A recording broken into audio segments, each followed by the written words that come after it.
Come on, like Rainbow in the Dark's in the top 40. I'm a rainbow in the dark. That is terrible. Like, what is I'm sorry, Ronnie James. I'm sorry. Don't come out of hell and come and drag me down with you. Recorded live from Studio 12A in sunny Phoenix, Arizona. You're listening to the Josh and Friends Podcast. Thank you for tuning in to the Josh and Friends Podcast. I am your host. My name is Josh. And this week, Ethan McDonald joins the broadcast for another discussion on music. Rolling Stone magazine has released yet another list. And this time it's the 100 greatest heavy metal songs of all time. And we're going to discuss some of their top picks and some questionable selections and some popular genres that were pretty much ignored. So let's get right into this and help me welcome back to the program the man who helped expand my knowledge of heavy metal. He's my old pal, Mr. Ethan McDonald.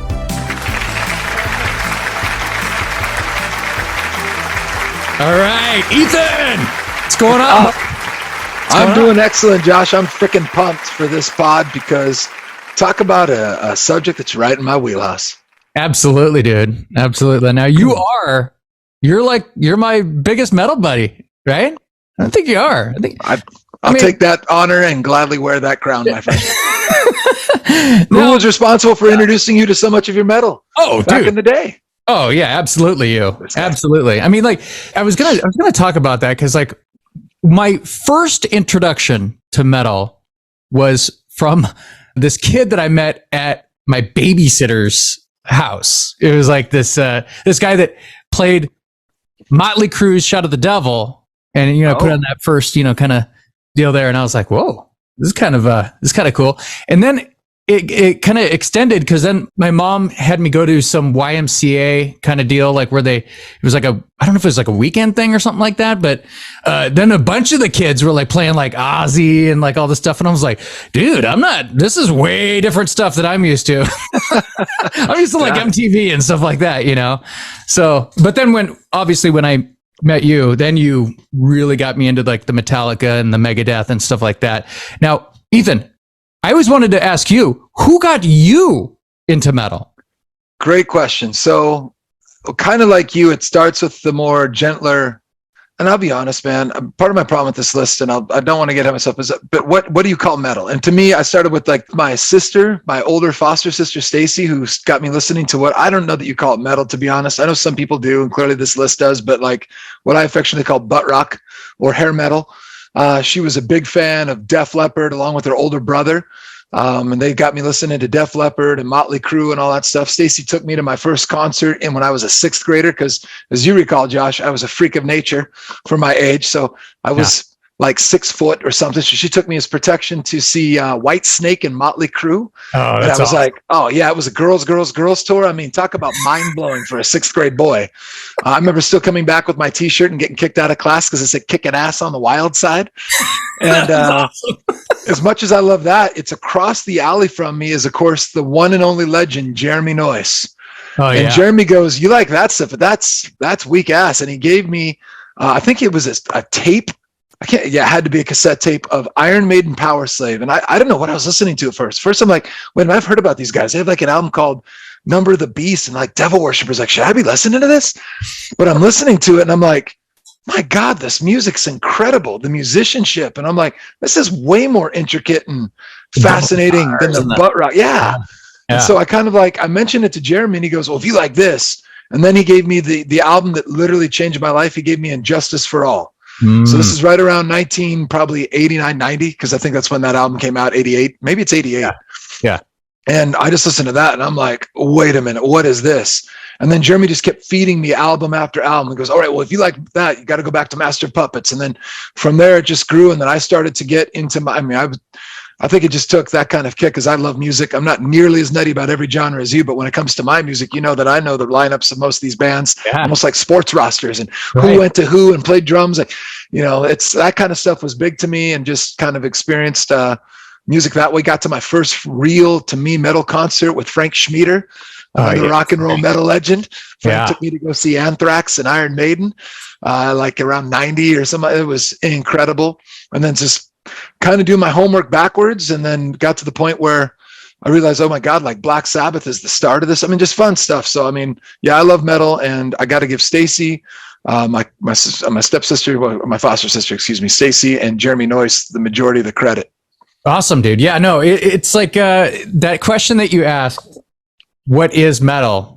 And it's weird because, like, if you listen to some of the songs they have on this list, they're not metal compared to some of the other songs, but at the time they were metal. Right? I don't know that I agree with that, Josh. Well, no, like Sabbath. If we go back to like Sabbath, absolutely. You know what I mean? Like, so, yeah, they didn't like, want to be called that. Dark. You're like, whoa, what is this? You know, some of those songs were like really hard for back then, but like, you know, later in the list we'll kind of touch on that. But so what is metal? I mean, obviously metal's kind of like an idea, and it's like a sound, and it's like kind of like that whole, I think they were kind of describing their list, but you know, I think the easiest way to kind of describe it is like, well, I always thought of it, well, like, you know, heavy metal. It's like kind of like that genre that was kind of like okay, so you have the pop, you have the rock, you have, you know, all this kind of stuff, and then you have like the stuff that, you know, you're not really finding like on MTV would always play like, you know, all the regular stuff, and then it's like, maybe at midnight we'll flip on some darker stuff that Headbangers Ball, baby. Exactly. One of my favorite shows in MTV history.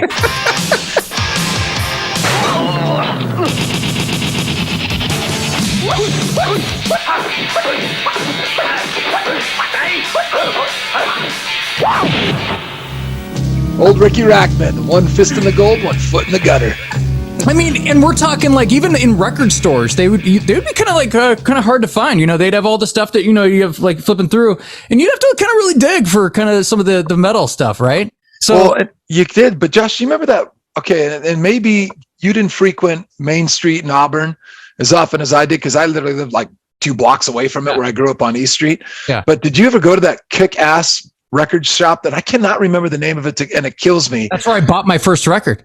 Okay. That's where I bought my first records. Yeah. That place was so legit, because I agree with you. Like if I went to one in the mall, really hard to find. But if you go to a true record store like that, I used to just sit there and marvel at some of the covers. Like, I'll be honest, part of I think what got me into metal to start with was the artwork. Yeah. When you think about Vic Rattlehead on some of those Megadeth albums, you think about Eddie on Iron Maiden, like he's part of the reason I got into trying to draw. I'm like, these pictures were so cool to just like a little kid that's like, holy crap, look at that. I mean, some of those albums, like, and to the ones like Slayer albums, which give me nightmares to this day. They're just like so much amazing artwork. And especially back on the old, like an album where it was huge and it was just like, holy shit, this is amazing. And it was so sad when we went to tape cassettes, because it just talk about the lost art, you know. I mean, it shrunk so substantially. But the one thing about tape cassettes, though, is tape cassettes were like huge in the metal scene, because you could throw them around, you could listen to whatever, you know. So they were the metal tape is funny, because like when I find metal tapes and you look them up like on eBay and stuff like that, they're like the most expensive. Hardest to find now, because like they were just thrashed back in the day. But yeah, I always like notice that. Like it's funny, because like the other day I found out like a bunch of like, you know, hard rock, and I was like, whoa, and Jen was like, you gonna get all these? And I go, oh yeah, I'm getting all these, like 99 cents. I'm like grabbing all these, because they're kind of like harder to find than you know like that's awesome. Just a regular, like Milli Vanilli on cassette. Well, Milli Vanilli, that's not a good example, because Milli Vanilli, that got deleted. The record company turned their back on that particular album, and they're like, "This never existed. This never existed." They don't repress it or anything like that. But yeah, it's funny they actually bring that one up. The one that they, no. But all right. So I wanted to, before we get into the list, I kind of wanted to talk about It's funny because they always bring up these 2 years. I don't know if you know this, but I always like, I'm a year guy, right? So I always look it up, like years and stuff like that. And there's 2 years in the 80s that they always like talk about for being the most metal. Like, can I guess? Yeah, you could take a guess, because there's two that really stand out. So which ones do you think that stand out as far as big metal years? 1986. 1986 is one of them. It has to be, because you got Master of Puppets comes out that year. I want to say Peace Sells, but Who's Buying is 86 as well. Yep. Iron Maiden came out right around then. It's probably Power Slave or something. I mean, there's just Somewhere in some time of the it most, says, Somewhere in Time. Okay, yeah, because Maiden must have been, Power Slave must have been a little bit earlier. I think Anthrax also had a lot of the big four had a big album. I want to say maybe that's Slayer. South of Heaven for Slayer. Is that? It's Rain and Blood, Slayer. Oh, Rain and Blood. Okay, yeah, perfect. So like, there's this, it's just amazing. Oh, Metal Church. Oh, man, where was Metal Church on the list? And I'll get into that later. But the other one would be 88. So the other one that they had, and Or is it 84? No, it's actually earlier, which sounds weird. Oh. It sounds weird, but it's 1980.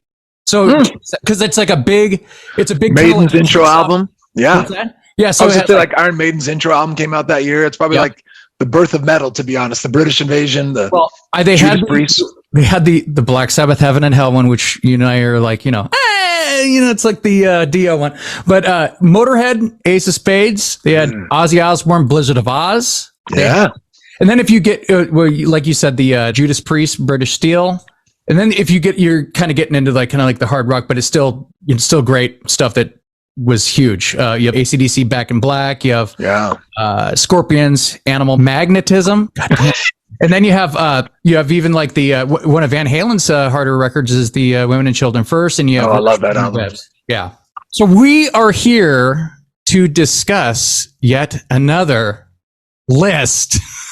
Rolling Stone, which they know what they're doing. They know what they're doing. I say this every time. They know what they're doing. They're not idiots. Well, and they love creating controversy, I'm sure. So they love to get idiots like us talking and going like, wait a minute, what? Exactly. So we're here to discuss the Rolling Stones 100 greatest metal songs, heavy metal songs of all time. Yeah. So Ethan, I sent you that little kind of write-up. Yeah, I'm ready. Go over that. Give us a little taste of what their explanation is, because last time we skimmed over the explanation, then we did it afterwards. So give us a little sample of what their explanation is for the criteria. Yeah. So according to Rolling Stone's explanation of these rankings and lists, it says metal has always been about overcoming fear and finding community among like-minded outcasts. It's about togetherness. And man, isn't that the truth? Anytime you've been in a mosh pit with your buddies, beating the shit out of everyone in sight, it's awesome. And so they basically talk about the writers that they got in on this, but then they said, this time we discussed the earliest metal songs going back to Blue Cheer's deafening cover of Summer Blues, all the way up to more recent things. They even tackle the arguments of so Motorhead and ACD, they're hard rock bands and are recorded awe-inspiring statements of fury that cross over into metal, in their opinion. But they don't include bands like Guns N' Roses and Kiss because that's more of a real hard rock swagger. It's not really metal. And I kind of get what they're saying, but I don't understand. Kind of. It doesn't match up with their list, but go ahead. No, because then they come here and say, somebody will find songs by Def Leppard, Lita Ford, and Rat.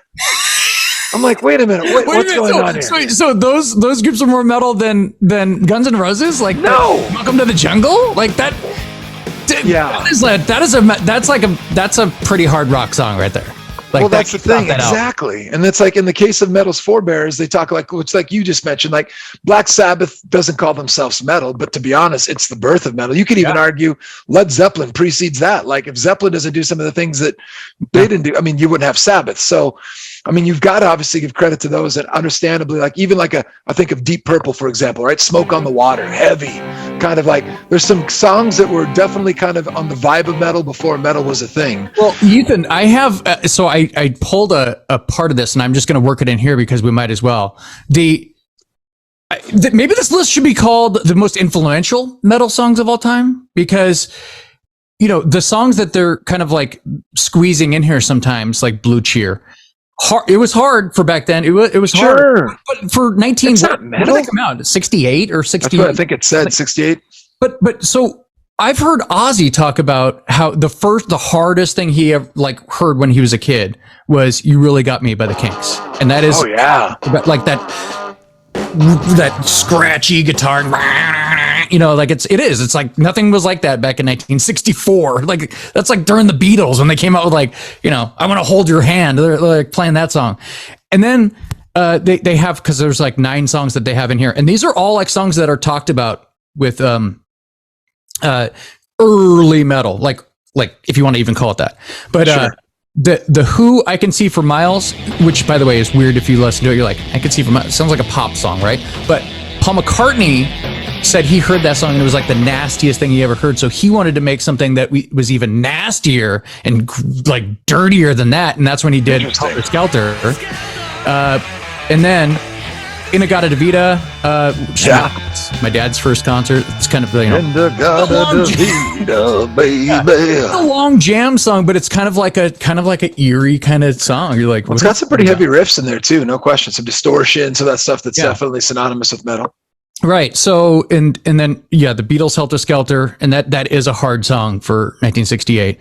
And then they have Steppenwolf, Born to Be Wild. Now, Born to Be Wild is an interesting one because it's not a metal sounding song, but in the song, the lyrics of the song, they actually say heavy metal thunder. And that doesn't make it right. Heavy metal. That's where they got the heavy metal thing.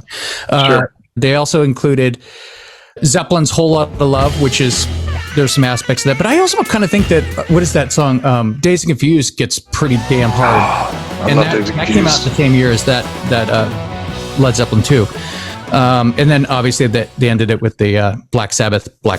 So I just thought I'd squeeze that in because we were just talking about it because of the origins of metal. But so well, how do you want to attack this then, my friend? Do you want to talk about what they got right and got wrong and then break down parts of it? What were your thoughts? So let's focus right now. Let's just focus kind of on the songs from the top 20, and then we can kind of talk back up and talk about the bigger list in general. Yeah, okay. some of the other songs that are like metal on there. Yeah. So I just kind of wanted to, some of the songs, like I said, they're not exactly metal for today's standards because, gosh, you want to talk about a genre that has evolved. I mean, even from the time that you introduced me to metal to just a couple of years after that, I was like, wow, like this stuff's getting hard. I can't believe how hard this music's getting. It was getting like, I mean, what is some of the stuff that you were like the Sepultura and stuff like that? Yeah, I really love Sepultura. And Sepultura was like the edge for me about like, because I'll be honest, I realized, and there were some bands on this list that were clearly like true death metal, right? With the and that was never, I mean, there's a handful of those bands that kind of intrigue me or interest me. And I know it was like a big Swedish thing. Like there was even a band on here. I'm like, who the hell are these guys? And it turned out they were a Swedish death metal band. I'm like, okay, props. Sweden is like the biggest metal country in the world, isn't it? Apparently, it's got to be. It's crazy. But like Sepultura was kind of on that border because it's not that Max Cavalera had the greatest voice ever, but at least you could still like audibly understand what he was saying. And it was like, I don't know, at least I could. I have a special ear, I guess, for Brazilian metal bands that like to scream in Portuguese. But I know some of that stuff got a little too heavy for your liking because it was a little strange. Like even my wife, when I was first married, and my sweet wife Sarah would just listen to whatever I had in the car because I'm the music nut, and she's like, "What are you making me listen to? This is giving me anxiety. You need to turn this off." And I'm like, "All right." I think one of it was Soulfly, which was like an offspring or off output. So most of the other stuff I could listen to. I mean, like especially like if it had some sort of great guitar riffs. I'm always a sucker for great guitar riffs and fantastic drumming too. Sometimes like some of these things where just you got instrumental genius. Yeah. Oh yeah. Yeah. You can't deny the musicianship of some of these guys. It's amazing. Okay, Ethan. So let's just start with the top 20 here. So at number 20, we have Rat from 1984. Okay, so you're going to include this butt rock and call it metal, but you're going to put Round and Round by Rat at frickin' 20?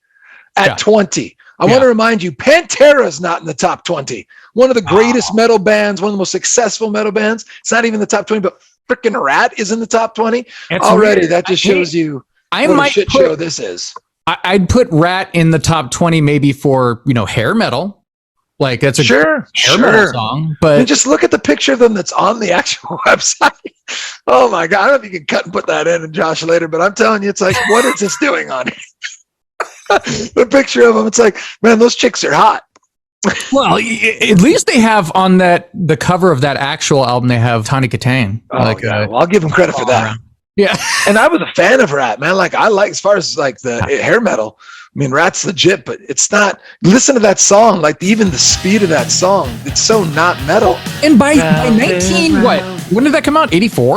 By 1984, there's like real like hard stuff already. Oh, yes, there is. 1984. So the fact that they have Rat on there, kind of confusing, right? Especially with their write-up at the beginning. Yeah. Well, that high just makes no sense to me. No. Yeah, but then they have Peace Sells, which hard to argue with that. Peace Sells is amazing. That's a metal song. That's a fantastic metal song, and it's like it's hard for me to complain too. I mean, even though I probably have my own personal preference of like my favorite Megadeth song, to give them credit, it's on the list. It's just a couple back, which is. I just think for the musicianship and stuff, the Holy Wars, The Punishment That's Due is like my all-time favorite Megadeth song. But this is legit, and this is earlier, and this is so instrumental to the whole scene. So I get that could have been higher on the list. Honestly, too, but that's once again, there's some shit on this list that doesn't belong in the top 20, in my opinion. So yeah. Number 18, the Immigrant Song, which it is kind of a cool, like, hard rock song. Again, I don't know if that's their hardest song, but I think the combination of it's pretty hard, but you've got lyrics about Vikings and coming to new lands. I mean, the hammer of the gods. Oh, yeah, and it's just, there's this, I mean, it's a great. I couldn't complain with this. Maybe they were like, okay, we have to have Zeppelin in the top 20. What do we put on there? Right, that's the one. But there's what. Zeppelin also has what's that song? There's a song of Presence, which is damn hard. I can't remember the name of it. But anyway, that's probably their hardest album is Presence, which is obviously it's also their least biggest selling album. Well, that riff too, this. I mean, you feel like you're riding a horse into battle, like you are going to pillage and destroy and burn down everything and rape everything you see. Sadly, I mean, I'm sorry. You can just see like Beavis and Butthead going. Dun, dun, dun, dun, dun, dun. Yeah, true. Amen to that, man. Right. And then they have AC/DC Back in Black. Love the song, but I love the song too. But is it metal? I almost always classify them as hard rock, almost like bluesy, kind of like hard rock. Right? And Josh, correct me if I'm wrong here too. So I was talking with my boy Rich Harshberger. He's one of the guys I teach with. He's another metal guy. So we were going over the list together at lunch today at school because this is what teachers do at lunch. And we were talking about our things. And he goes, interesting. But he goes, to me, if I think about the most metal stuff from AC/DC, I got to have Bon Scott. He's got a little more of that. And we're thinking like If You Want Blood or Highway. I mean, there's just things there that have a little more of a metal feel. And don't get me wrong, this song is obviously iconic for hard rock. But if you're going to put an AC/DC song, put it this high, to me, it's got to be something Bon Scott. And I got to give my boy Rich credit for bringing that to my attention. And I go, I totally agree. Yeah. Maybe not the music, but definitely the nastiness of that's the more metal feel of like Up Yours. I know we already did that episode too, where it's like he's one of the greatest front or replacement singers of all time. Brian Johnson's amazing. It's like he's probably the greatest, but again, I love that song, but I don't know if I'd put it in metal. And again, by 1980 there's a lot of metal, like real crazy metal that's going on. And then you have number 16, you have your boys. My boys. Hayden, now, would that be the song that you picked by them? I mean, because this isn't their highest song on the list. So this one's interesting. I mean, it's a great song. It has one of the longest held notes I've ever heard in a song. As Bruce Dickinson goes, the sands of time for me are running low. And then he holds that low for like 8 years as they get into this whole like rockin' riff. So, I mean, there's some really cool parts and it's an amazing song. For me, I'd probably put a different song, like The Trooper might have gone here, or even like Aces High or something. You could put, there's so many great Maiden songs. I mean, that's just going to be arguments between Maiden fans. It gets ridiculous, but I mean, it's a legit song and it's off one of their best albums, Number of the Beast. So I can't complain. Okay. And then you have Slayer, Angel of Death from 1986. That song will melt your face. I mean, that's just, I mean, the fact that, which is crazy though too. And like, this sounds so crazy. You chuck up Maiden and Slayer, and I can't tell how many of their songs are about history, albeit Slayer sings about all sorts of crazy ass shit, but this song's about literally Joseph Mengele, the angel of death, the doctor who did horrific experiments on Jews during World War II. I mean, I think part of the reason I'm a history teacher is because of the heavy metal I grew up listening to. Like every song by Maiden's about literature or history. It's incredible the education I received going to my mom and dad and asking like, who the hell is Joseph Mengele? My dad's like, where in God's name did you? I'm like, I don't know, a song I'm listening to. He goes, what are you listening to? Slayer? I don't know. Like, sorry, Dad. I'm like, fascinating weird crap. But yeah, this song, I mean, just one of the greatest metal drummers of all time, Dave Lombardo, who just the double bass and the things he can do.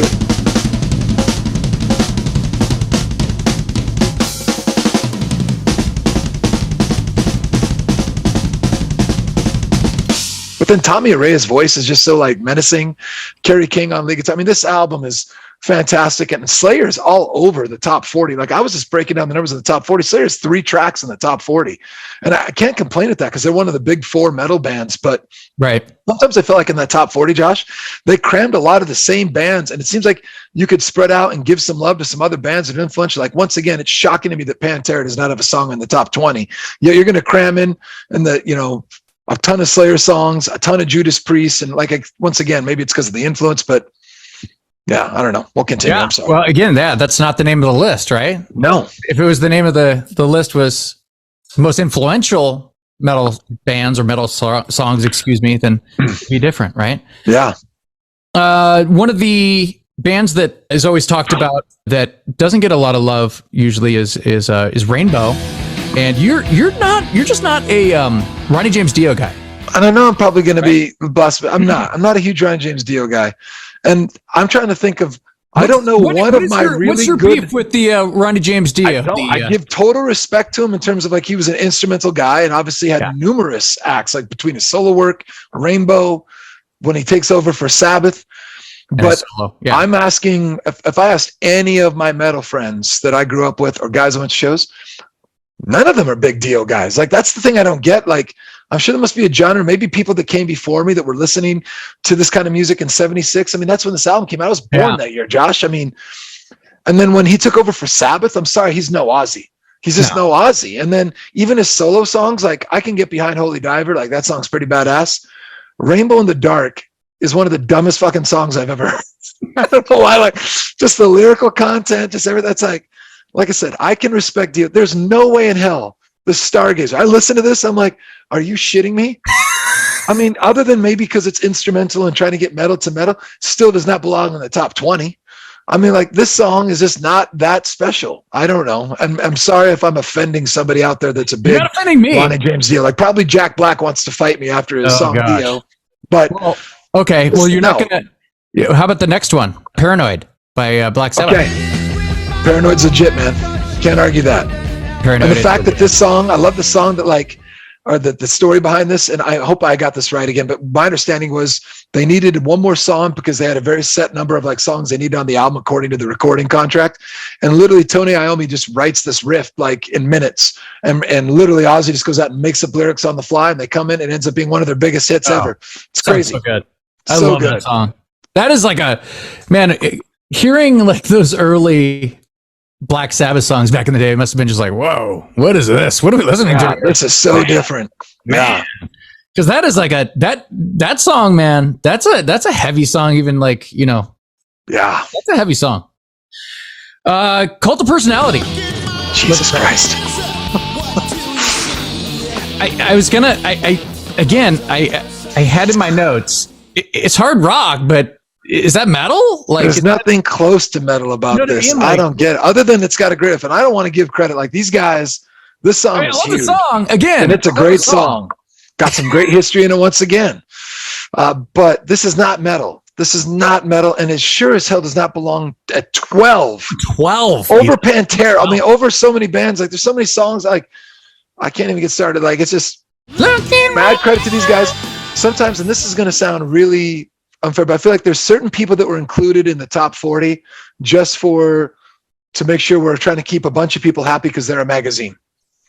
And right or wrong, obviously some very talented musicians here. This is something that would be, you put it there just because it sounds good. And no question, you can't can't knock the incredible influence of African-American artists becoming metal. Like we wouldn't have rock and roll. We wouldn't have any of this. And there's some amazing African-American artists within metal, but this isn't metal, and God bless them. And this was at a time when there was lots of great metal already out. It's not even like it was an influential song that'll build it. It's just not metal. It doesn't belong on this list, in my opinion. Yeah. Okay, so now at number 11, Metallica's One. Now, again, Metallica's One, is that the most metal song on that album? Like, not even close. It's the biggest hit, but it has that amazing riff and the one that the breakdown which is I mean, right. That might be one of the most metal riffs of all time if you think of that piece. But no question, this is the song that broke them. The first video on MTV, the footage from Johnny Get Your Gun that haunts people, and everything. I mean, they figured out a way to make an impact when they finally decided to make a video. That's for sure. Yeah. But no, I mean, come on, man. I mean, just think about Blackened and the way that comes in at the beginning of the album. I mean, that song is just incredible. So it's, once again, to appeal to the people that this is how they got into metal. I'm sure that's why this is that high, because I'm sure this was a big reason why some people got into metal. Nobody used to talk to me about Metallica other than my close metal friends until this song broke. And then I remember kids like Corey Jordan and kids that were not metalheads at all in junior high and high school were like, dude, I love Metallica. Bullshit, you've never heard of them until that. So like, I would just call them out because I was that angry kid that wore metal t-shirts and sweats every day to school, as you remember. And sweat. It's funny. I was reading about this, and Lars said that his least favorite song on this album is one of the ones that I like the most, which was Eye of the Beholder. I love Eye of the Beholder. I always love that song. And he's like, it's just the two different tempos in the song. It's kind of... I'm sure he doesn't like it, but man, in terms of like the great music, but then the lyrical content too, of just like the hypocrisy of government and everything, I just love it. And that's one thing I've always loved about metal is like the bands that got it right had this like hard hitting lyrical content that in some forms educated you. Like I'll give Metallica, Maiden, all this, like they wrote songs about things that made you go like, oh, you thought about it. It wasn't like fluffy love songs like Butt Rock where everything's about getting ass and doing drugs and stuff. It's just like, it was way more in depth and deep stuff. No question. That has its place. But for the angrier guys like offensive linemen who don't get dates, we want songs that are more about what we're feeling, which is kill everything we're angry. Sorry. Yeah, sorry. I wasn't a pretty boy that's going to just pull a bunch of tails. So I'm not, this is a song. Yeah, it was a little different vibe for what I was really feeling inside. All right. So heading into the top 10. Now you have Iron Maiden, Run to the Hills. I mean, if you're going to put the highest placing Iron Maiden song, this makes sense. I mean, this is obviously their biggest hit, probably success. It's one that's still here, like on classic rock radio, on the radio, which is a shame with all their amazing songs. But yeah, it's I remember even on Rock Band, they had it on the Rock Band game that was like on the PlayStation back in the day or whatever. Yep. And once again, it also just shows the incredible songwriting and just, I would argue if people really listen, there are a few bass guitarists on earth like Steve Harris, which strangely enough is the guy who writes damn near every Maiden song, writes the lyrics almost every Maiden song, but plays bass in a way where it's almost like lead guitar. Like if you hear the bass runs on that thing and he's finger pick, it's just insane. There's just not many people that are as talented as him. And this song really shows it off. If you try to isolate and just listen to that bass, it's just one of a kind musicianship. So that's awesome. And then we have your buddy. Well, I'll tell you what, if there was a song by Dio I could take in the top 20, it's this. Like I said, this is legit. Yeah, and it's just like the whole beat. But it's not like the fastest song or whatever, but still got a heavy crunchy. It's pretty early 80s. But 9, I don't agree with. Like, yeah, top 20 maybe. 9, no. I love your head. I don't hate. I respect. He just doesn't belong where they put him on this list. Like I think Jack Black must have put him and voted him that high on all those. Is Jack Black a huge Dio guy or something? He just had a song on that first Tenacious D album. Okay. Talk about Dio rocked for a long, long time. Now it's time to pass the torch. Isn't he the? Yeah, he's the one that's credited for creating the devil horns or whatever. That's pretty funny. So that's pretty metal. Okay, Slayer. Yeah, Raining Blood. Raining Blood. Tell you what, off the album Raining Blood, spelled differently. Raining Blood, yep. This song obviously has one of the most epic, long kind of build-up intros and then into one of the best freaking riffs and then some of the best double bass drumming you've ever heard. If you haven't seen it, one of the greatest things to look up on YouTube is some brilliant bastard synced up his Christmas lights to Raining Blood. And I'm telling you, like the way they fought, it is just incredible. And like, I even played it for my kids in class one day when we were like going into break and we had like a few minutes to kill. My kids are like, I don't even like that kind of music, Mr. McDonald, but that was epic. Because it's just a kick-ass song. Those lights in those are awesome. They must be like a must be like a roadie for Slayer, and he just knew how to program the lights. I don't know. It's incredible. It's wild. Yeah, no, that album for 1986, that's one of those kind of like, don't you think that's one of those game, because even next to the other four, Metallica, Megadeth, and Anthrax, that's like, that's hard. That's some hard ass music, It's probably the hardest. Well, and here's the thing, man, I'm going to probably piss people off. I don't ever think Metallica at that point could grasp how hard they probably could have been, because I just don't think Lars was a fantastic drummer.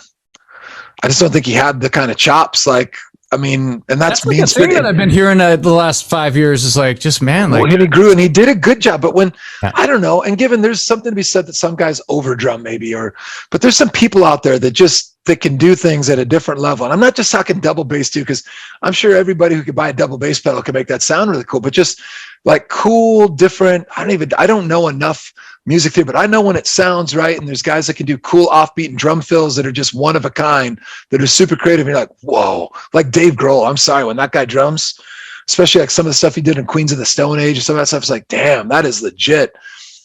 Lars doesn't do stuff like that. It's pretty straightforward, pretty basic drumming. And there's no question he's such an influential part of that band and such a huge piece. And I really respect and love Lars, and he grew. But some of that early stuff, especially in 86, it's not stuff that, like, it's the guitars that really, in the lyrical content, that always made Metallica kind of draw my ear. Where there's bands that drumming, and I'll tell you what, Slayer, how do you escape the amazing drumming of Dave Lombardo? I mean, it's just unreal. I heard, what's his name? Tom Morello defending. Did you see this? Did you see No. it? So people are like ragging on Meg from White Stripes.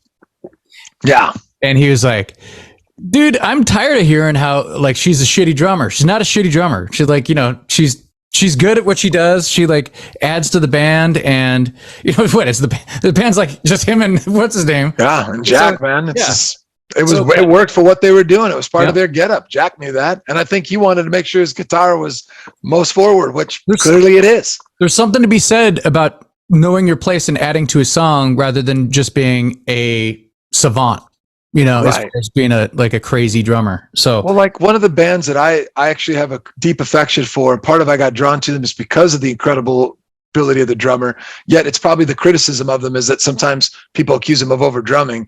Was the guy they called the Rev for Avenged Sevenfold, which, by the way, does not have a freaking song on the top 100 metal songs of all time, despite being probably arguably one of the most successful. Yet there's bands I've never heard of during eras that I listened to a shit ton of metal, and they have a song on this list, but you don't put Avenged Sevenfold, whose biggest influences were guys like Pantera, Metallica, Slayer. I mean, it's mind baffling to me, because they have some absolutely kick-ass songs, and for whatever reason they get all sorts of hate. Whatever. I mean, they even have a brand new one album. What was that? It came out like, what was it, 2007 or something? I can't remember what album it was, but I was like, this has the biggest Metallica influence I've ever heard by any band. This is like the crazy. I can't remember what it was. That might have been the Nightmare one. Like Nightmare one. Yeah, I was like, that's what? when they lost their drummer partway through. Yeah, I legit thought that was like a new Metallica song when that came out. I was like, is this? Oh, that song Nightmare. This is Metallica. It's your fucking nightmare. Well, even the album after that felt like that a little bit too. That had like Hail to the King and stuff like that, especially kind of what Metallica had become in the like that era. Yeah. But man, they have some songs that actually melt your face and blister, man. They're pretty wild. I mean, it's just there's a great song called Goddamn and stuff like that. It's just cool. So back to the point here, I guess. What are we on? Song 7? So we are on 7. So Iron Man, I mean, that's how can can't argue with that, man. I almost think that, I think this song's more of a iconic song. It's iconic. It's but I think Paranoid is harder, but I think that Iron Man is probably the more iconic in my opinion. But yeah, I would say so in terms of the metal riff too. And I just remember Iron Man was one that I think even if you were a kid or something, when you heard it the first time, you're like, whoa. Yeah. Just kind of like, it was just a little easier. Yeah. You're like, well, then if you saw the actual video, they had this weird like negative superimposed head that looked like Paul Schaefer, and I'm like, why is Paul Schaefer Iron Man? Paul Schaefer, Paul that guy's glasses. I'm like, the hell am I looking at? But yeah, a cool song, heavy, crunchy riffs. Ozzy once again, with just the only way he could sing, and then we go right into another Ozzy song at 6. Crazy Train, amazing, iconic song. Awesome, unbelievable, blistering guitar solo by Randy Rhoads. Yep, that is a classic. 6. I just don't know if it's 6 though in terms of metal, but maybe I'm just once again like it's That's good. Like one of those songs would be kind of like what on the verge, like in the middle of like hard rock, heavy, like. It's right on that fringe. So I have no problem with it being in the list. I just don't know that it makes sense that high, in my opinion. Right. And then you go right back into do we have to cram this many Sabbath songs at the top? Like, I mean, once again, that's like, I get it, but some of these might have made more sense spread out, and maybe I would change up the order just like you proposed, because War Pigs is no question just an awesome, dark, amazing, creepy song, which, by the way, so far, all of these songs, correct me if I'm wrong, with the exception of the first, these are all off the same album for the most part, which is pretty crazy. Back and forth with the first couple albums here. Yeah. But do you want more Dio on here, or you're like Dio? Well, no, but there's once again, there's not 10? A Pantera song in the top 20. I mean, come on, dude. There's so many things. Like, I'll get into my problems with the list here in a second. But yeah, it is kind of weird that they don't have Pantera in the top 20, but then they have one Pantera song in the entire top 100. One, Josh. So Judas Priest, Breaking the Law.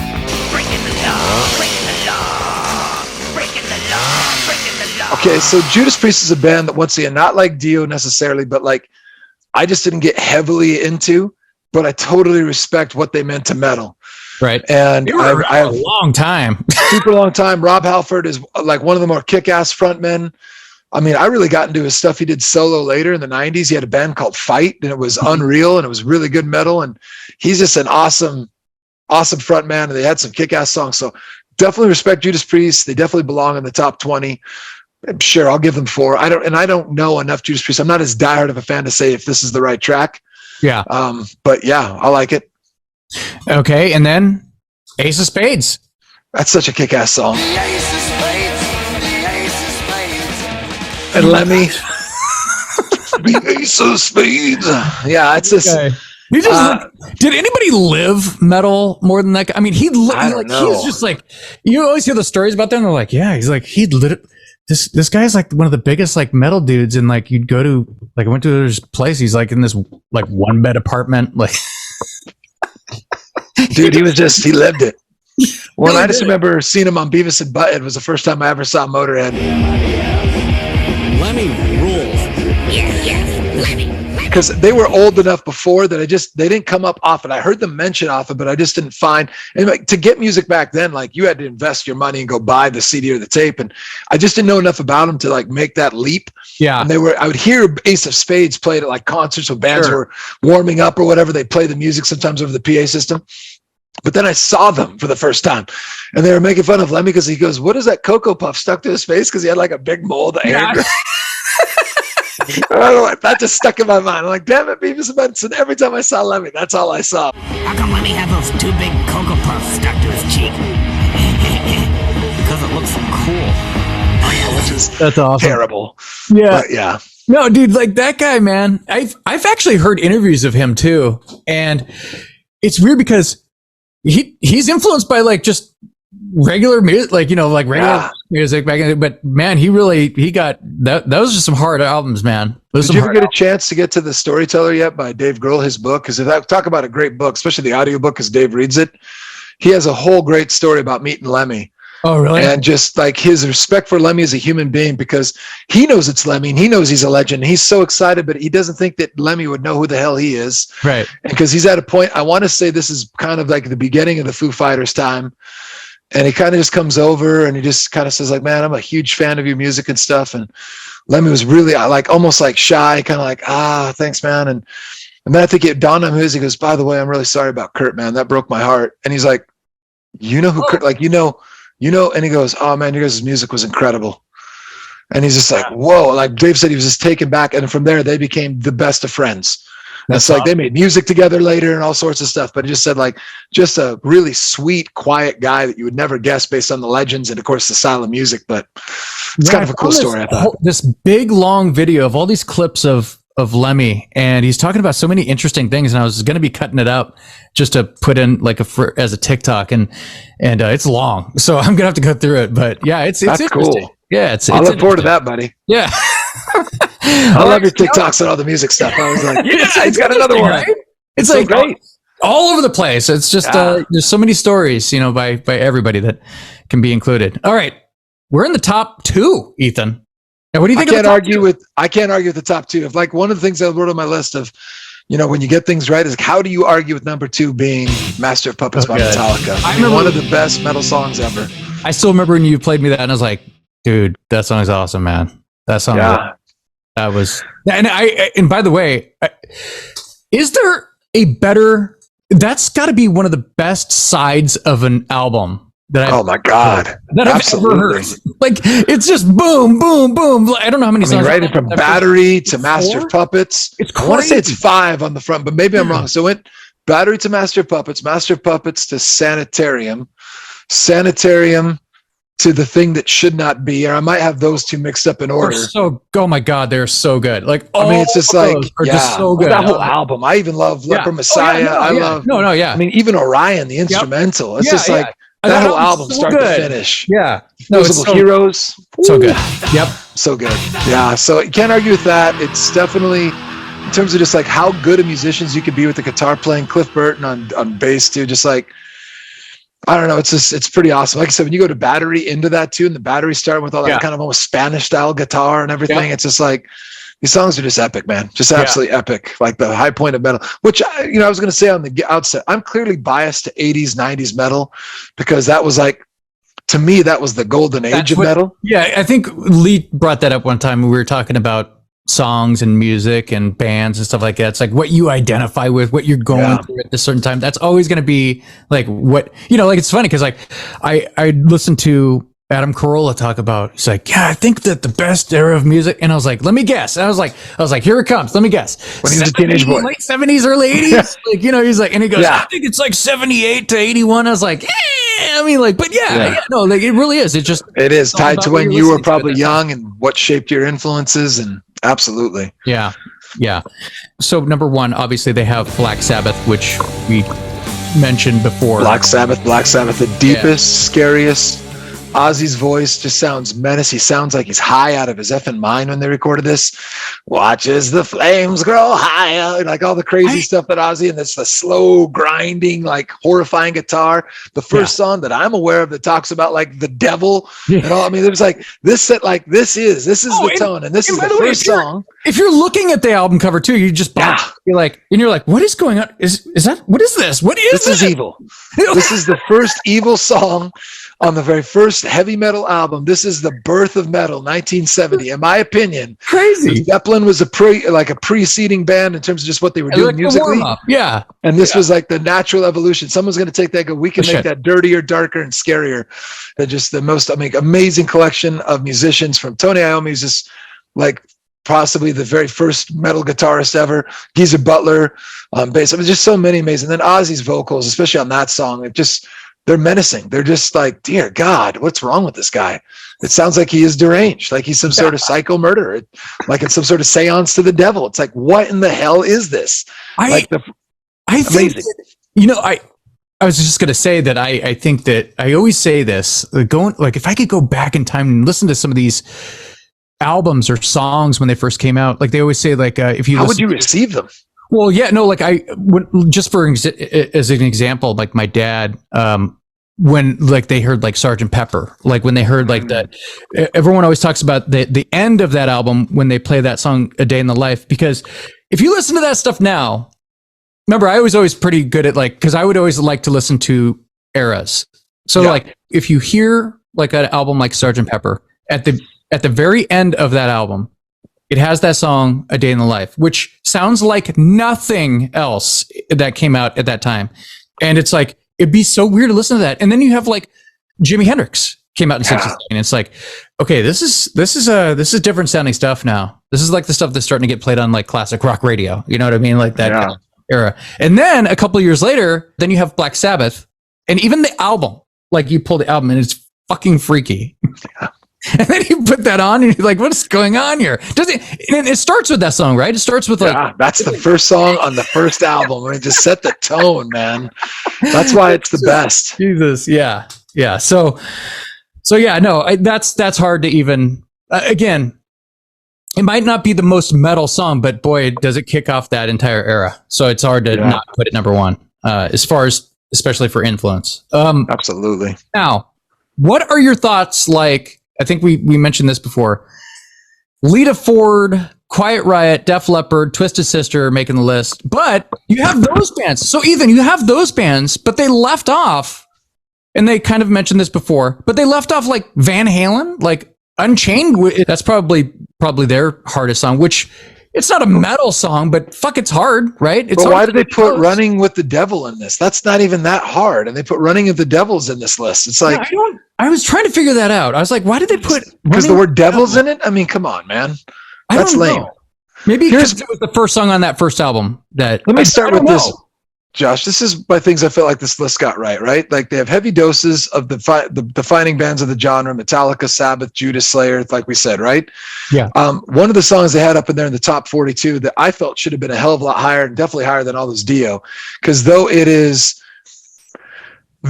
not a band that's super hugely important in King Diamond, they have the song called Am I Evil, which of course later Metallica covers on their first album. But talk about 1980 and a song that is just like quintessential metal at that time when things are coming out. They had That Nice and I thought that was impressive. But that's about the end of my list, other than they got 1 and 2 and nailed it on the head. The things they got wrong, like you're saying, how much butt rock was on this list that had no business, and like weird bands like Warlock. And you're like, what in God's name? I've never even heard of these. And like Lita Ford so high, and that song, Kiss Me Once, Kiss Me Twice, Kiss Me Deadly. There's nothing about that that's remotely metal. I even played it for Sarah, and she goes, oh, I know this song. I go, and there's evidence right alone that this isn't metal. You've heard this song, and it's absolute horse shit. I have respect Lita Ford. Yeah. Like punk roots and everything she did with the Runaway stuff, but that song is garbage. That was like something made for it's a pop MTV. Song. That's a pop song. Or watching her dance around and shake her ass in the video is probably the only reason that song even made it on the list. There's a few of these songs on here that are like I love them. I love the songs, but I wouldn't not metal. Metal, like we're not going to take it. I remember buying that album. I bought that on Twisted Sister's great, but come on, man, drag queens rocking. I mean, it's like that's not metal. Well, it's kind of D. Snyder's like kind of metal. Drag queen. No, that's more punk than it is metal. Like, it's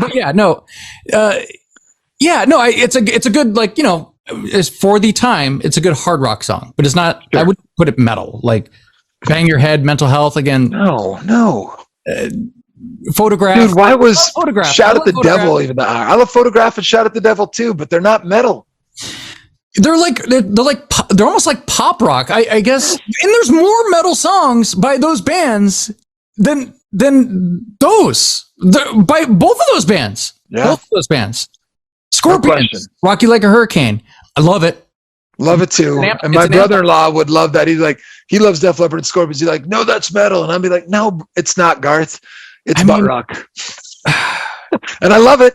I have a deep respect of it. It does not belong on a list of the most 100 metal songs, though, in my opinion. That's just my opinion. Ethan, I know this is one of your favorites, and I love it. But Fade to Black, that's not even the most metal song on that album. No. Right? Like, God, no. For Whom the Bell Tolls. Creeping Death or For Whom the Bell Tolls. Yes, like, that's, whoa. What? So Let It Be Written, So Let It Be Done. I Kill the Firstborn Pharaoh's Son. I'm Creeping Death. Come on, man. Come on. Die by my hand. I creep across the land, the killing firstborn man. That's one of the greatest songs live ever, because the whole crowd just chants like, die, die. It goes like so good, man. It's just. I remember doing that with you. Yep. Well, and here's the other things, Josh. So on that note, on top of the stuff that they put on that to me had no business, let's talk about the fact that Anthrax is considered one of the big four in metal. They have one song on the list. That's horseshit. Which one was it? It was Cotton and Mosh. Oh, okay. Great song off of another song from a band or album from '86, Among the Living. Anthrax's best album. One Pantera song out of 100 songs. Was 29th with Walk. Yeah, I mean, Walk's good. Walk is great, but come on, man. There's so many other amazing songs. Like, give me A New Level, or give me fucking Hostile, or This Love, or give me even like Cowboys from Hell. Cowboys from Hell isn't better than some of that horse shit they put on that 100. I mean, come on. That's just garbage. The fact that one Tool song and it's 58, arguably four of the greatest musicians in metal that have done like incredible. I mean, like that made zero sense. Yeah. That just showed me a lack of intelligence of people that are probably not really metal people in Rolling Stone that are making this list. Cause that's asinine. That doesn't make any sense. When I showed my buddy Rich that I teach with, the Tool had one song and it was 58. He almost punched my computer. He was that angry. He's a big Tool guy like me too. The fact that one Rage song too, talk about given it's this weird genre that's kind of like, I would argue that Rage is the reason that nu metal even became a thing, because it kind of had that weird kind of hip hop vibe to it. But the fact that so little nu metal, one Korn song, that's weird. The fact that no Limp Bizkit, one System of a Down song, and I realize that not everybody loves nu metal, but I'm sorry, System of a Down has some of the most kick-ass freaking riffs maybe ever written in metal. I mean, just things that shred and like unbelievable in a pit. That is weird that they left out so much of the new metal kind of deal, because that stuff was hard. And I remember when I was making these lists, like during the pandemic, I was going through and I was making all these, like, you know, the 1999 Year in Rock or whatever, blah blah. And like we get to like the late 90s, early 2000s, like the hard rock that is like on the charts is hard. It is. There's some hard stuff that is like popular stuff. Well, okay, let's talk about a band that I know I introduced you to that I realize are not probably big enough to make the top 100, but I'd argue is better than a bunch of the horseshit they put on. And Eric Schmieder would be absolutely pissed if I did not mention his all-time favorite band, Overkill. How is there not one Overkill song? And some of even the cool, like the stuff that sounds even a little more kind of cheesy, the earlier stuff, but like Hello from the Gutter, or there's so many like Skull Crusher. They have some amazing songs, even before kind of the more modern stuff that you listen to. I kind of got you to, but those songs kick ass, right? Yeah. Looks like you've been up to the devil's business. Like some of those songs. Like so many people at that dorm when I'd play that. Such a great song. I mean, there's no Testament on that list. And Testament's one of the big, powerful 80s metal bands. I mean, they're still making music and they're still kicking ass. I mean, that's crazy. No Prong. Like Snap Your Fingers, Snap Your Neck, or they had so many great songs. Like, it just shows a lack of intelligence about metal to me. It shows like people that kind of were listening to it on the fringe and they hear these things like, you know, like the fact they put One so high, right? Like, oh, because that was such a big song, but they're not real metal fans. I feel like they got people that were on the fringe. I get it. They probably have a bunch of writers and stuff like that they let vote on it. One Suicidal Tendency song, and it's 89. Albeit, I can't argue. It's a fantastic song, Can't Bring Me Down, which is just kick ass. Yeah. But it's really where they transition from kind of being a skater punk band into like a true metal band. But you know my love of Suicidal Tendencies, Josh. You know what that's all about. Oh, yeah.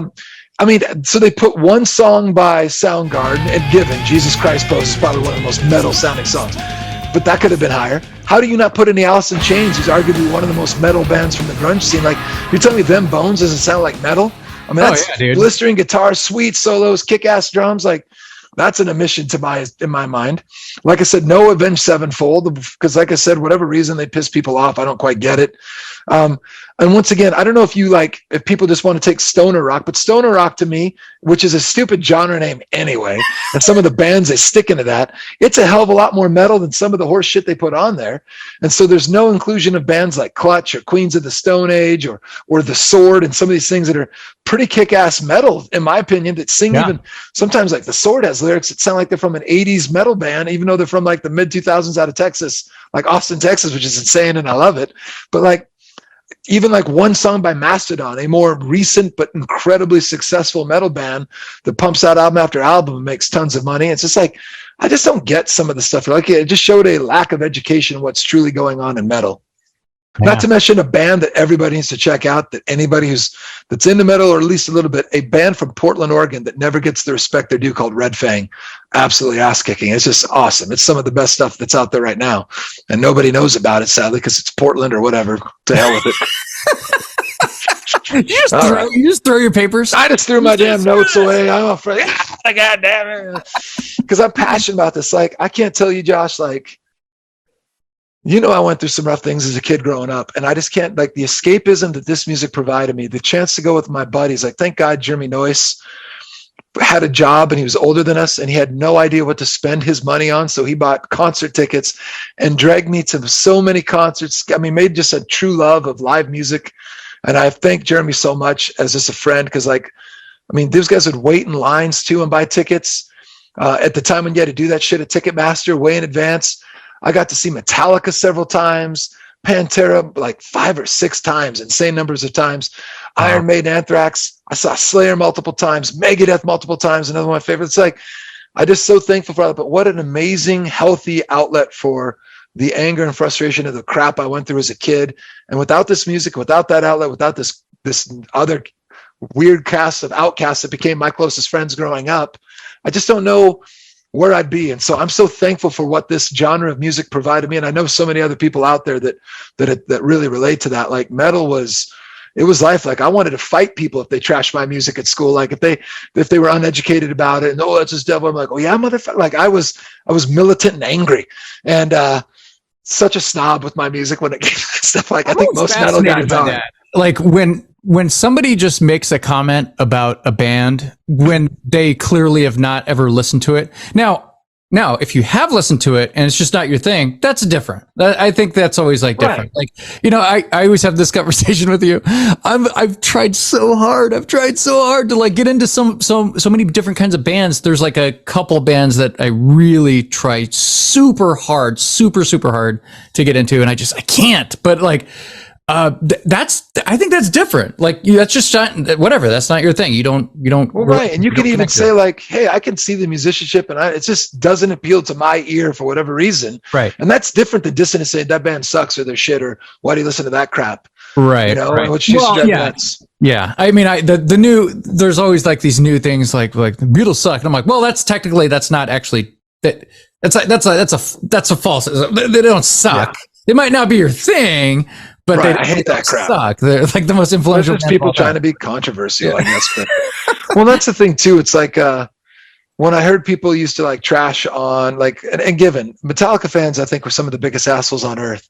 Because I told you the story about when the Alice in Chains, talk about an epic line with suicidal tendencies. It was supposed to be Alice in Chains and Metallica at Seattle Memorial, and because Lane went into rehab, God rest Lane's soul, they put Candlebox. Oh gosh, yeah. Sandwich between Suicidal Tendencies, who comes out and just lights it up. I mean, they were incredible. And now comes Now Maybe, and the entire Metallica crowd turned its back and put up middle fingers and booed until like almost drowned Candlebox out to the point where they basically cut their set short and were complaining. And Metallica came out, thought it was freaking hilarious. Like, they were like, you guys are assholes and we love it. And they came out, played extra songs. And then similar to that, a band that was on this list, and I'm like, why in God's name is this shit show on this list? Type O Negative. With some jackass trying to look like he's a vampire. I mean, it's just like, I'm sorry. And that might be really mean. I'm sure some goth kids out there really love Type O Negative. I'm sorry. I remember they opened for Pantera. Bad call. So many people were throwing change onto the stage at like full velocity, helping the lead singer as he was singing.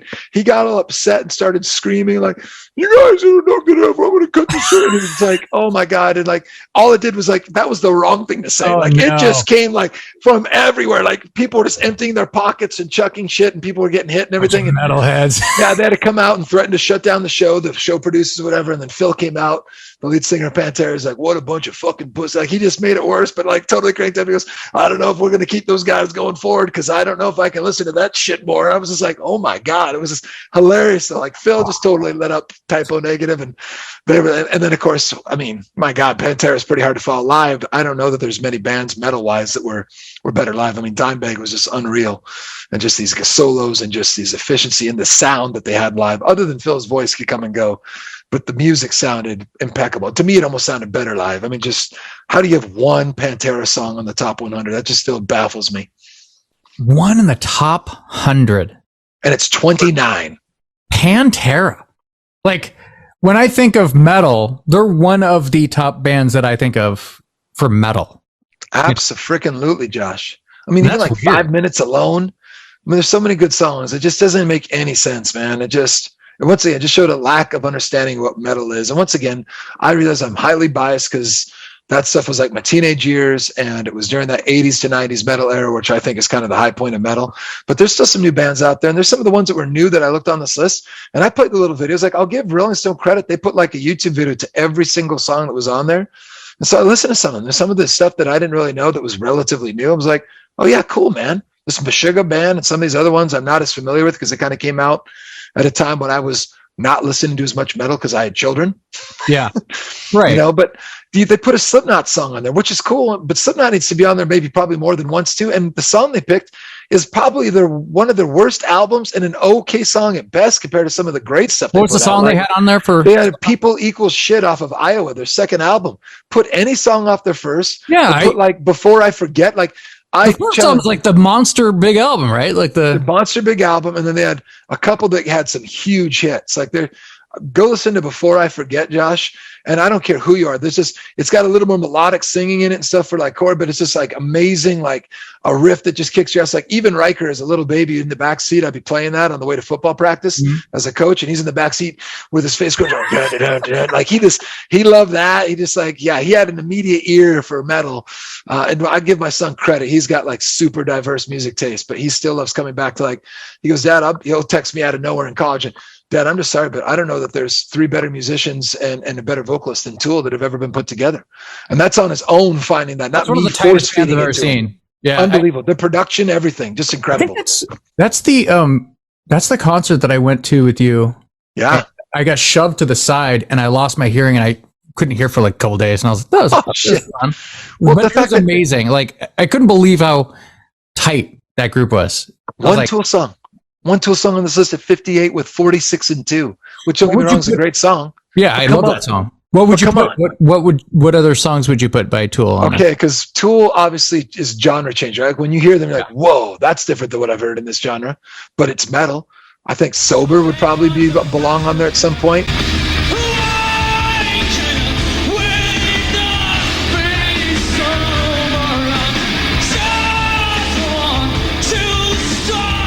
Because that's like the first song I remember ever hearing and seeing that video going, what am I looking at? Okay. And then you could even go to some of the stuff they did. I mean, I say more recently, but it was like 2000, like anything off Lateralis. If Lateralis isn't one of the best albums from start to finish in terms of just its musicality and depth, and like, I mean, it's just insane. It's just insane. Or even taking a song like Zombie or Vicarious or any of those, like I love The Pot, just the way the vocals start, which is so crazy, and then all the I mean, just it's so beautifully mixed, and the musicianship is just so first class. I mean, I don't know, there's just so many songs there that like all of those songs that I just mentioned are a shit ton better than songs that were even in the top 20. Come on, like Rainbow in the Dark's in the top 40. I'm a rainbow in the dark. That is terrible. Like, what is like? I'm sorry, Ronnie James. I'm sorry. Don't come out of hell and come and drag me down with you. But yeah, I don't know. It's just like, once again, I'm clearly biased. Dio hating. I know. I don't hate him. I respect him. I know he's important to heavy metal. It's just that many songs. Like I've said, that breakdown of the top 40. I've got right here that Ronnie James Dio in his various bands had 4 songs in the top 40. Like spread those out. Like those could be in the top 100 maybe. I mean, like I can't argue with Rainbow as probably being influential to metal, but in the top 20, that song's average at best. Another different Rainbow song, by the way. I don't know. Maybe a different Rainbow song. Metallica had 5 in the top 40. Makes sense. Black Sabbath had 5 in the top 40. Makes sense. Slayer had 3 in the top 40. Judas Priest had 3 in the top 40. Iron Maiden, like I can't argue with any of that. But then once again, the Anthrax, one of the big 4, only has 1. And they had some other huge hits. And they only had one other song. They had to make room for Lita Ford. Well, that's true. And I should say 1.5, because correct me if I'm wrong, but way back, they had like Anthrax and Public Enemy for Bring the Noise. Which is kind of, That's cool. That is cool that they put it on there. But talk about another song that no business being on the list. They had Body Count, which was Ice-T's attempt at him, which was a terrible, I mean, it was controversial. It was all over the news for singing songs like Cop Killer. Musically, it was horseshit. It was not good. I mean, listen to it. It's just not good. It's just like, it was gimmicky to try to capture attention when some of that rock rap stuff was just starting to kind of get hit and play. But then you take like that very first album by Limp Bizkit, $3 Bills, y'all, and whatever you want to say about Limp Bizkit afterwards, they probably deserve it. But with Wes Borland and kind of that new metal sound, like the fact that not one song from Limp Bizkit, which that album was amazing. Those Frank first couple Schmieder. albums are hard. They're not like soft rock albums. They're not like out rock. You know, That they're first hard one, albums. $3 bills, y'all, is hard. Yeah. I remember, and it had some bass, had some hip hop elements to it, obviously, because obviously Fred was kind of like a rapper. But I remember, like, we shattered Frank Schmieder's truck windows with the song "Clunk" out of that first album because the bass hit, and he had a big bass, and the one window just popped out. It was like, crazy. holy shit, that was, and just blistering riffs. And Did they have Korn, or they had one Korn? one Korn, "Blind," which is a kick-ass song, but one Korn song, like, you don't even have like "Freak on a Leash" or some of the other ones that were super popular, and they got some kick-ass songs, man. I even still listen to some of that stuff when I'm lifting weights. Well, are there any other songs that you think should be on there? I mean, I know there are. There's a million. I mean, I could go on forever. I think I hit all the ones that I could think of, and like I said, I mean, this is a thankless job, and I know Rolling Stone does some of this stuff just to probably piss people off too. They like people talking and people getting into it and making it, because that's obviously all publicity is good. Megadeth? How many? If I recall, they had "Symphony for Destruction." Love that song. They had my favorite, "Holy Wars." Oh, okay. Yeah. Oh, Holy Wars, "The Punishment That's Due." Okay. Yeah, "Peace Sells." Okay. To my knowledge, that's the only three that are on the list. Okay. Yeah. No, I mean, again, that's one of You could argue there's more songs easily by them that would totally make the list. I mean, there's just the Peace Sells. Excuse me, Peace Sells is obviously a great album from start to finish, but so is Rest in Peace. Might be my favorite album of theirs. I mean, just the musical, the guitars on that, the drums, everything, just badass album. But yeah, well, Rolling Stone, you did it again. You did it. Fire us up, baby. I can't wait for the next list. Amen. Who knows what that's going to be? Like, I don't know. Greatest guitarists. Like, you guys going to come out with another greatest guitarist? Sure. Some of these like impossible. Sure, John Mayer will lists. be one. I'm sure John Mayer will be. Well, and it's funny because like, how do you even do this? Because John Mayer's like, he's a good guitarist. He's a good guitarist, but like with a completely different style than other people. Yeah. How do you even compare that? I don't know. Like, I have no idea. Yeah, because I don't know. It's never ending, and we're here for it. That's why we're here. That's why we're here to break stuff down. All right, man. Well, I think we covered it all. I think we did, brother. We covered it all, and thanks for having me on for metal, man. You know it's my thing. So once again, appreciate it, my friend. We'll have to do another music episode. Maybe we'll have to do. We're gonna have to do another one of those movie breakdowns with Lee Olson. I love that. Movie battles. Yeah, I love that. But thanks again for coming on, buddy. Thanks awesome. again. Thanks, Josh. It's always fun. All right, for Ethan McDonald, I'm Josh, and as always, thank you for being a friend.